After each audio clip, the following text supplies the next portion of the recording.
نبی کریم صلی اللہ علیہ وآلہ وسلم نے قیامت کی بہت بڑی بڑی نشانیاں بتائیں، جن میں سے ایک نشانی یہ بھی ہے کہ جب ایک آدمی خانہ کعبہ کو تباہ کرے گا۔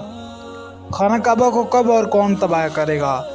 رسول اللہ صلی اللہ علیہ وآلہ وسلم نے قیامت کی سب سے بڑی نشانی بتائی کہ ایک مرد مکہ میں داخل ہوگا جو کہ خانہ کعبہ کو گرا دے گا اور اس کے ٹکڑے سمندر میں پھینک دے گا۔ اور اس کا آدمی کی نشانی کیا ہوگی اور وہ کب آئے گا؟ ناظرین گرامی،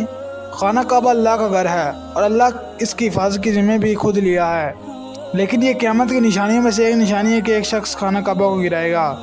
اس واقعے کی تفصیل سے پہلے آپ کو بتاتے چلیں کہ یمن کے بادشاہ ابرہ نے خانہ کعبہ کو گرانے کی کوشش کی تو اس کا کیا اشر ہوا تھا۔ حضور کریم کے پیدائش سے صرف 55 دن پہلے یمن کا بادشاہ ابرہ ہاتھیوں کی فوج لے کر کعبہ ڈھانے کے لیے مکہ پر حملہ آور ہوا تھا۔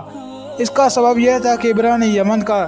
دارالسلطنت صنعا میں ایک بہت ہی شاندار اور عالیشان گرجا بنایا اور یہ کوشش کرنے لگا کہ عرب کے لوگ بجائے خانہ کعبہ کے یمن آ کر اس گرجا میں حج کیا کریں۔ مکہ والوں کو یہ معلوم ہوا تو قبلہ کنادا کے ایک شخص غیظ و غضب میں جل بن کر یمن گیا اور وہاں جا کر گرجا گھر میں پخانہ کر کے اس کو نجاست سے لٹ پٹ کر دیا۔ جب ابرہ نے یہ واقعہ سنا تو وہ تیش میں آپے سے باہر ہو گیا اور کعبہ خانہ کو ڈھانے کے لیے ہاتھیوں کی فوج لے کر مکہ پر حملہ کر دیا۔ اس کی فوج اگلے دستے نے مکہ کے تمام اونٹوں اور دوسرے مویشیوں کو چھین لیا۔ اس میں 200 یا 400 اونٹ عبد المطلب کے بھی تھے۔ حضرت عبد المطلب کو اس واقعے کا بڑا رنج پہنچا، چنانچہ آپ نے اس معاملے میں گفتگو کرنے کے لیے اس لشکر میں تشریف لے گئے۔ جب ابرہ کو معلوم ہوا کہ قریش کے سردار نے اس سے ملاقات کے لیے آئے تو اس نے اپنے آپ کو کہا کہ اس کو بلوایا جائے، تو پھر آپ رضی اللہ تعالیٰ عنہ کو خیمے بلائے گا۔ اور حضرت عبد المطلب کو دیکھ کر ایک بلند قامت، رعب دار اور نہایت حسین و جمیل آدمی تھے جس کی پیشانی پر نور نبوت کا جاؤ جلال چمک رہا تھا۔ تو صورت دیکھتے ہی ابرہ مرعوب ہو گیا اور اپنے بے اختیار تخت شاہی سے اتر کر آپ کی تعظیم و تکریم کے لیے کھڑا ہو گیا اور اپنے برابر بٹھا کر دریافت کیا کہ کہیے سردار قریش، یہاں آپ کی تشریف آوری کا کیا مقصد ہے؟ حضرت عبد المطلب نے جواب دیا کہ ہمارے اونٹ اور بکریاں وغیرہ جو آپ کے لشکر سپاہی ہانک لائے ہیں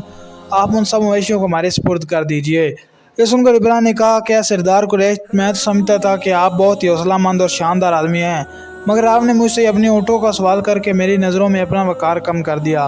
اونٹ اور بکریوں کی حقیقت یہ کیا ہے؟ میں تو آپ کو کعبہ توڑ پھوڑ کر برباد کرنے کے لیے آیا ہوں۔ اس پر آپ نے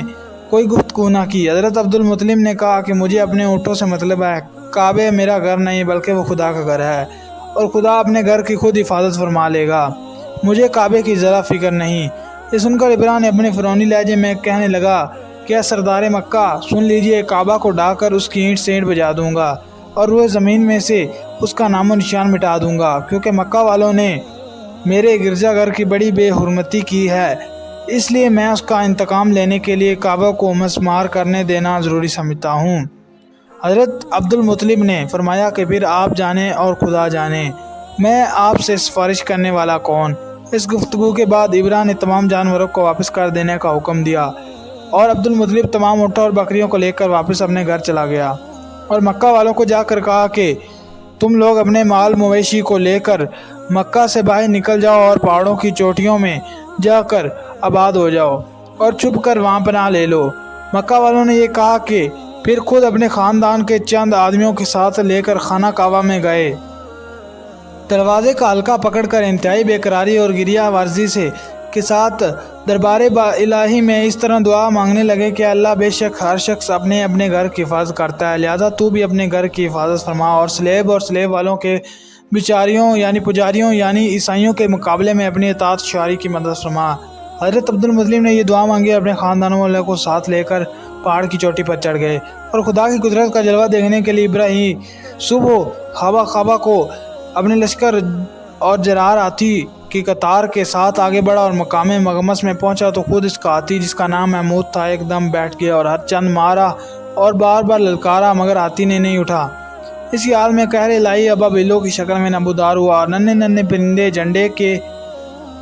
جھنڈ میں، چن کی چونچ میں اور پنجوں میں 3 کنکریاں تھی، سمندر کی جانب سے میں کعبہ کی طرف آنے لگے۔ ابا بلی ان لشکروں نے ابراہیم کی فوجوں کو اس زور سے شور سے سنگ باری شروع کر دی کہ ان کی آن کے آن میں ابراہ کے لشکر اور اس کے ہاتھیوں کے پر کھجے اڑ گئے۔ ابا بلیوں کی سنگ باری خدا بندی قہار